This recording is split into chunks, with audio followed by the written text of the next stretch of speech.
Common হয়ে হরিকথা মকরন্দ পানের জন্য উদ্গ্রীব হতে পারে। সবার পক্ষে এটা সম্ভব না। তার কারণ সবার জন্য সেই সংস্কার, সবার জন্য ভগবানের ভগবত কথা সেইভাবে কানে পৌঁছানো পরিবেশ তৈরি হয় না।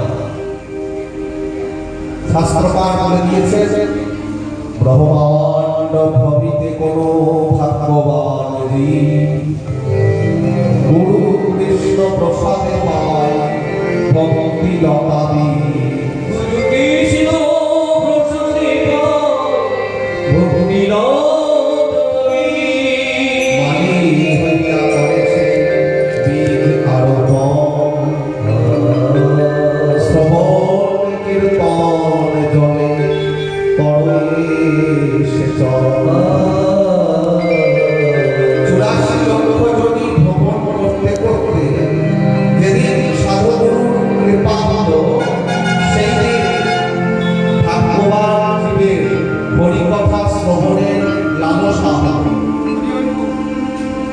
আর হরিকথা শ্রবণের জন্য হৃদয়ের মধ্যে ভক্তিরূপ বীজ রোপিত হলো। বীজ রোপিত হলো, বীজ থেকে চারা উৎপন্ন হলো। তাতে যদি জল না ঢালি চারা বাঁচবে না। জল না ঢাললে চারা সাথে সাথে মরে যাবে। তাই চারাতে জল ঢালার ব্যবস্থা করতে বললেন। কি ব্যবস্থা? শ্রবণ কীর্তন জলে করো শেষ।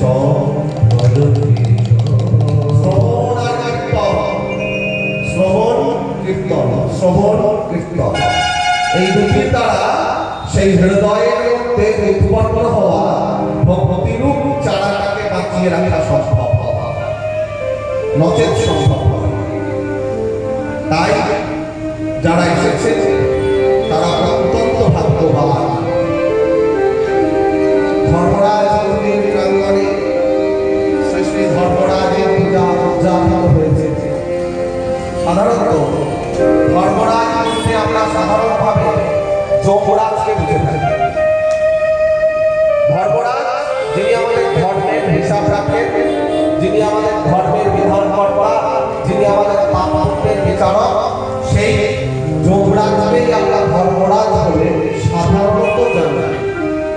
কিন্তু বৌদ্ধ সংস্কৃতির প্রভাব এই যে বৈশাখী পূর্ণিমা থেকে, বৈশাখী পূর্ণিমা, বুদ্ধ পূর্ণিমা গেল, জ্যৈষ্ঠী পূর্ণিমা, স্নান পূর্ণিমা এবং আষাঢ়ী পূর্ণিমা, গুরু পূর্ণিমা, এই তিনটি পূর্ণিমায় এই যে ধর্মরাজ পূজার আয়োজন হয়ে থাকে, ইনি সাধারণত গ্রামস্থ দেবতা, লৌকিক দেবতা হিসাবে আমাদের কাছে পূজা পেয়ে আসছে।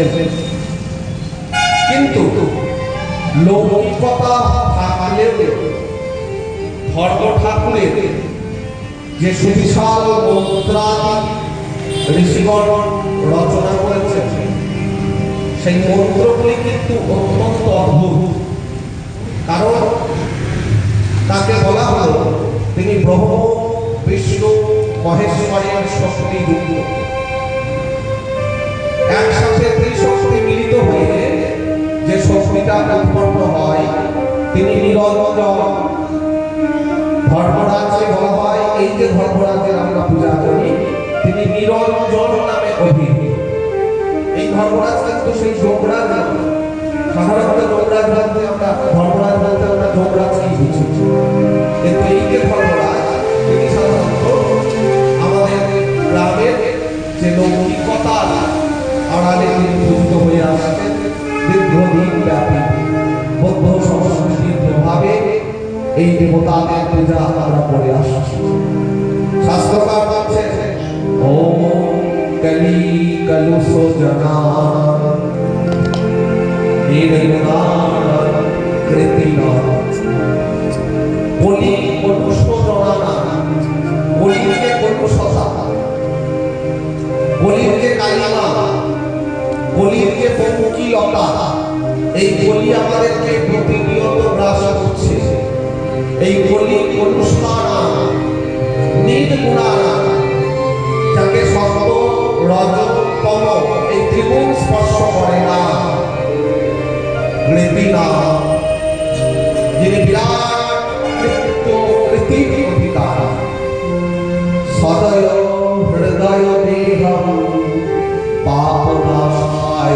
চিত্তম,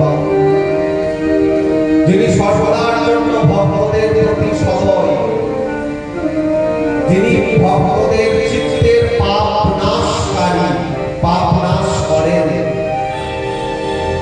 ধবল বসন্ত ছত্র, ধর্মরাজের বসন্তী কেমন? ধবল বসন, সাদা। তিনি সাদা বসনে ছত্রধারী। ধবল বসন ছত্র, ধৌত সিংহাসনস্থলে। সুন্দর ধৌত নির্মল সিংহাসনের উপর তিনি বসে আছেন।